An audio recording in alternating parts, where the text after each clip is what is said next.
Welcome to our channel. Today we how to set up treasuries ladder with Schwab, full guide step by step clearly. To set up a treasury ladder with Schwab, begin by logging into your Schwab account. Once logged in, navigate to the Trade tab on the main menu. From there, select Bonds from the drop-down options. You will see the Bond Search tool.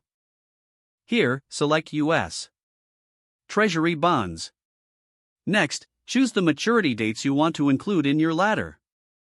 For example, consider using 1, 3, 5, and 10-year bonds. Now, filter your search results based on your selected maturity dates. Review the available options and their corresponding yields. Once you find a bond that meets your criteria, click on it for more details. Here, you can view information such as the coupon rate and current market price. After reviewing the details, decide on the quantity you want to purchase. Enter the quantity in the order entry section and proceed to the next step. Select the order type you prefer, either market or limit. For a market order, simply confirm your purchase price. For a limit order, set the maximum price you're willing to pay. Review your order for accuracy before finalizing it.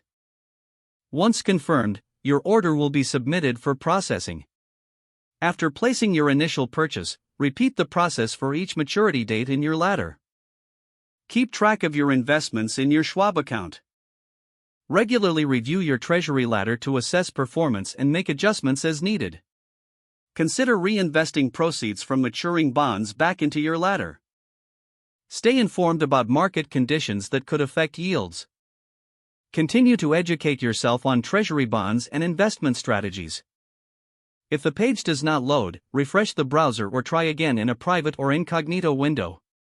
Make sure you are using the correct email address, then retype it carefully to avoid small typos. If your password is not accepted, use the reset option and create a new strong password you can remember. Check your spam folder for verification or security emails, then complete any requested confirmation steps. Don't forget to like this video and subscribe to our channel for more step-by-step tech guides.